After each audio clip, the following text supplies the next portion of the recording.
I bill, therefore I am, a physician. An inquiry into modern medicine and other incurable conditions. Written and narrated by John Van Stan. In the heart of Anytown, USA, just past the Panera, across from a strip mall featuring a gym, an urgent care, and 3 vape shops, you'll find the office of Dr. Thomas Billings. The sign out front, printed in friendly sans serif, reads, Whole Wellness Medical LLC. Beneath it, in much smaller font, in network with some providers, probably. Inside, the decor is minimalist, with a touch of mandatory optimism. A fake ficus sits in the corner. Somehow its plastic stems have lost their turgor pressure, leaving it drooping. The television in the waiting room plays silent infographics about foot health. The front desk worker has mastered the vacant smile of someone whose soul has been partially absorbed by a scheduling app. And a modern patient, Mr. John Q. Patient, arrived for a routine checkup. He checked in and was now seated on the crinkling paper covering the exam table. He'd dressed for ease of access. Loose clothing, no belt, the air of someone about to be palpated. The door swung open. Dr. Billings entered. He had the calibrated enthusiasm of one who'd been taught to smile during empathy training. His white coat fluttered slightly as he perched on the rolling stool, tablet in hand, thumbs already poised for data entry. His gaze is direct but tired, perhaps eyes that have seen too many rashes and too few answers. "Hello, Mr. Patient," he said with a brisk nod. "Great to see you again. Routine physical, yes?" "Yes," replied Mr. Patient. "Same as last year." "Great. Any major changes in medication, lifestyle, or stress levels?" "None." "All right, then," transitioned the doctor, setting the tablet on the counter and turning to face his patient directly. "Any specific concerns before we begin?" "Yes, Dr. Billings. How much will this routine checkup cost under my insurance plan?" The question hung in the air like an unexpected, over-phlegmy cough. Dr. Billings inhaled through his nose, then said, "Well, that depends on what we find, or if we find anything concerning." Mr. Patient raised an eyebrow. "So, what's the cost range, then? Just a ballpark, best to worst-case scenario?"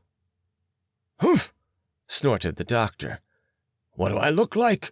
A fortune-teller?" Mr. Patient nodded. "Fair. I have an appointment with a doctor, not a fortune-teller.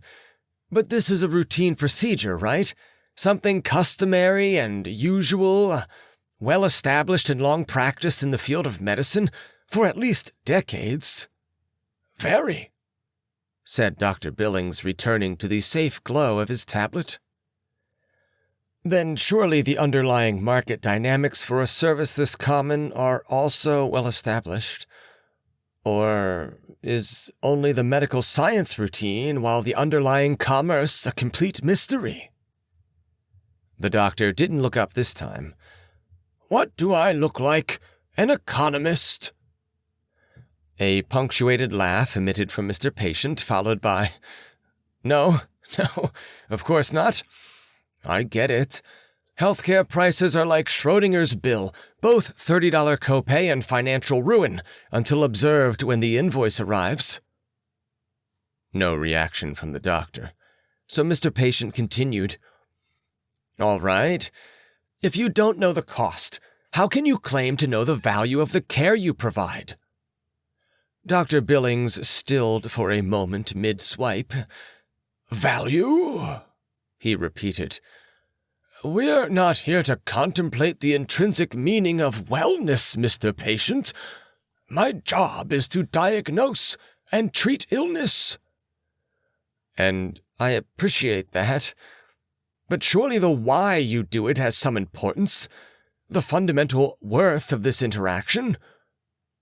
The physician gestured vaguely at the ceiling tiles. "What do I look like?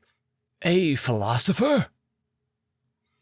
Point taken, Mr. Patient conceded again.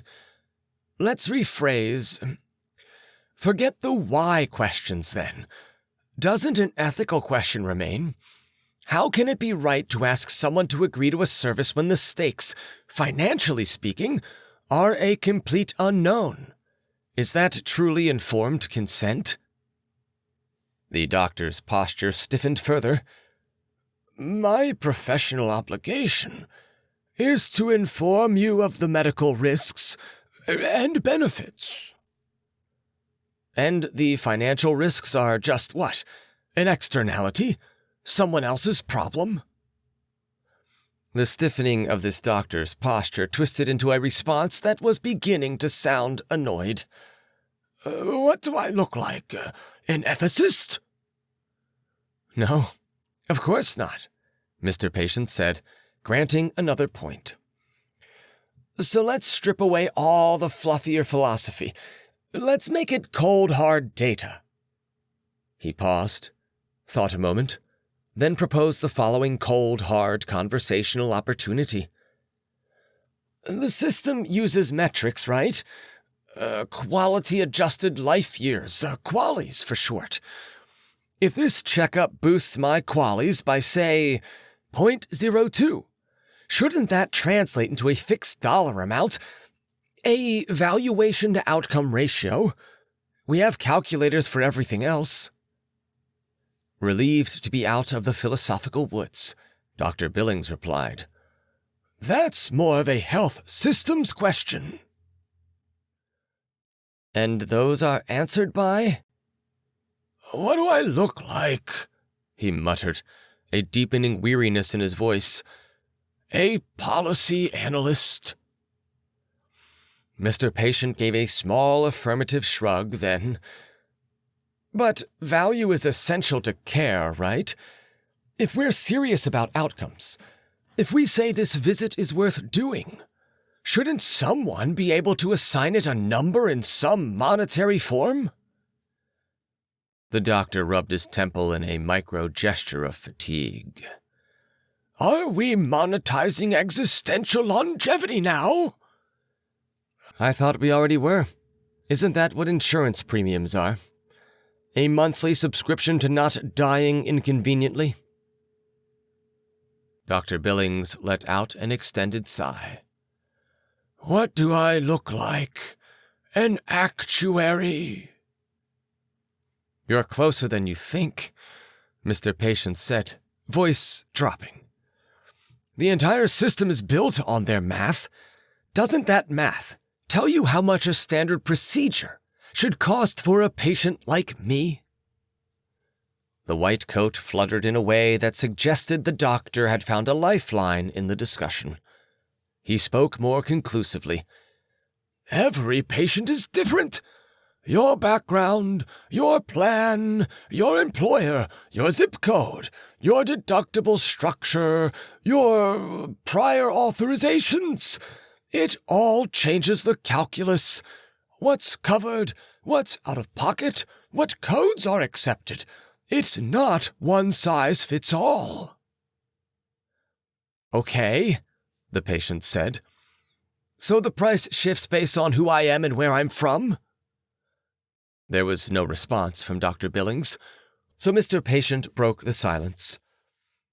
Because when you put it that way, it stops sounding like medicine and starts sounding like law, like the medical system, here the patient used air quotes, isn't just treating illness, it's evaluating the legitimacy of the case, deciding whether this procedure qualifies not based on the biology, but on the context.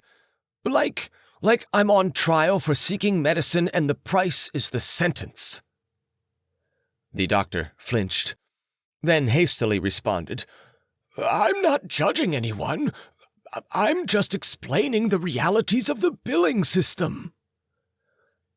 I understand, but doesn't a system where your background determines your cost invite questions regarding justice? Now Dr. Billings pushed himself off the stool, agitated, and responded while pacing the small space between the counter and the door, "What do I look like? A civil rights attorney?" The patient exhaled with about as much exhaustion as the physician, saying, "Fine, fine. Let's leave justice aside and get practical." The physician paused mid-pace, suspicious of the shift in tone. "I pay into insurance every month. So do millions of others. That pool of money is meant to fund care, shared risk, collective security, right?" "Right," said the doctor cautiously. "So," Mr. Patient said, tilting his head, "shouldn't that guarantee coverage or at least cost predictability?" The doctor resumed his agitated pacings and answered, "Paying in doesn't guarantee coverage for all procedures. Those pooled funds have to be distributed across the entire network of needs, which means determining on a case-by-case basis what's necessary, what's eligible, and what gets reimbursed." "So," the patient began, "we all pay the same into the system, but what we get out depends on how the system judges our uniqueness." No answer, so Mr. Patient filled the silence again. "Not just our biology, but our paperwork, our plan, our job, our timing, our zip code." Dr. Billings just paced faster, head bobbing and arms swishing in his white coat, which began to look and sound silly as he spoke. "Exactly. Every patient is unique." Okay. And somehow, that uniqueness always translates into different levels of access, different outcomes, different odds of survival, different billing, and almost like illness isn't just about the body, it's about class, and race, and language, and trust, and fear, and power, and... The increasingly frustrated doctor had been leaning more and more forward in his pacing with each "and," until the posture was so awkward, Mr. Patient stopped and stared. From that odd pacing posture, a voice offered the floor a question. "What do I look like? A sociologist?" That question was almost shouted. Mr. Patient sat still. Dr. Billings recognized that he'd raised his voice too loudly. "Look," voice edged with exhaustion, "do you want a routine physical or not?" "I do, but I don't want to go into debt for it." Both men just said nothing for a moment. The patient sought to soften the tone of the discussion and proffered some context. "Saying yes or no in medicine today is, well, it's something I can no longer afford to do without knowing the price. I wouldn't order a meal if the cost was decided after I'd eaten it. Why would I agree to a procedure or a pill under those conditions?" This question did not have the intended effect. The doctor threw his hands in the air, exasperated. "You're asking questions as old as time. These are structural issues. They're embedded in the system." "And you are the system," Mr. Patient said, gesturing across the room. "The coat, table, wall-mounted otoscope, framed degree. Or at least you're the face of it, the voice of it. You're how it enters the room, the point of contact between a vulnerable human being and this opaque machine." A longer pause passed between them until Mr. Patient said, "Maybe tell me, what would Hippocrates do?" Dr. Billings froze. Then, in the hollow voice of a man fully aware he was about to make it worse, he mockingly replied, "What do I look like? A necromancer?"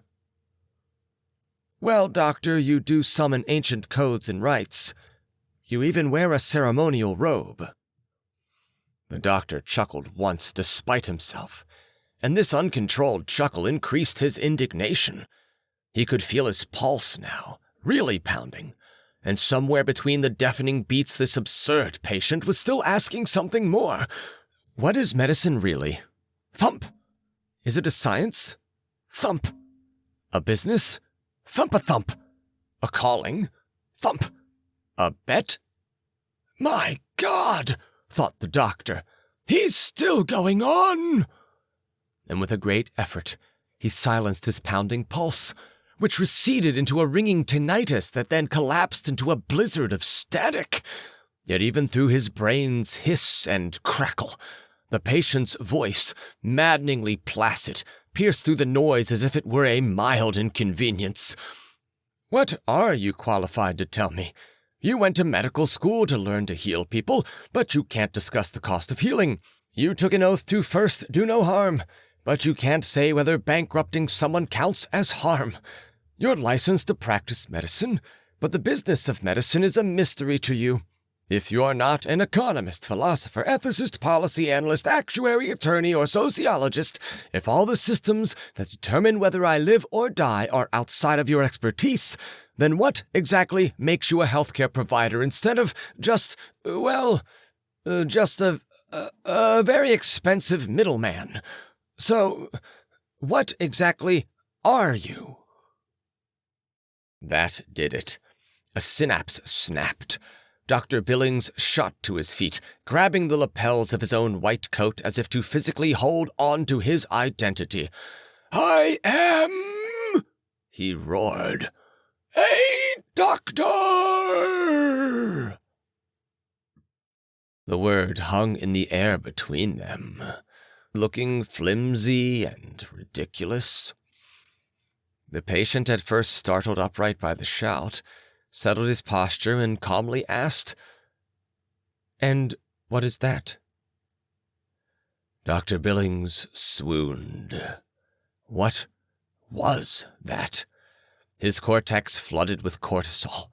The room didn't just swirl, it separated into its component parts.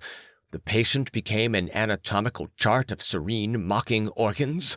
The walls, semi-permeable membranes. The clock was a single unblinking eye counting to count. He looked at his hands, suddenly seeing them for what they were, empty instruments. "A doctor," he began, his voice a dry whisper, his eyes wide with the sheer useless revelation, "is someone who doctors things." Mr. Patient sat in stunned silence, watching as the physician lifted his stethoscope with theatrical care and began pressing it against random objects. The chair, the blood pressure cuff, the exam table, his own tablet. All the while his face assumed an expression of profound concentration as he muttered, "Doctoring, doctoring, doctoring. A doctor doctors things." Billings' dark, tremulous irises expanded. Then his head swiveled unnaturally until an owlish expression settled in the patient's direction. His beak opened to squawk. "You see, the doctoring is how you know it's been doctored." Mr. Patient watched, fascinated and heartbroken. He had to try something. Finally, he ventured, "Maybe doctoring means healing?" The broken mind seized on this simple suggestion. Mid-motion, stethoscope pressed against a hygiene poster, Billings froze. "If doctoring means healing," he murmured, trailing off and sitting down heavily on the exam table, the paper crinkling beneath him. The stethoscope slipped from his neck and clattered to the floor. "No, you tell me," he said, removing his white coat and extending it toward Mr. Patient. "You seem to know more about what I do than I do." He laid back on the table, staring at the ceiling tiles. "What do you think a doctor is?" Mr. Patient stood beside the examination table, taking the coat with reverent hands, eyes wide with wonder. No, surely you know more than me about doctoring. I'm sorry. Maybe you should think of all the doctoring you've done. Then you'll find an answer? I've been doctoring everything, came the detached reply. Except the one thing that actually needed it. Okay, we can start there. What needed doctoring? Billings whispered to the fluorescent ceiling lights. The system.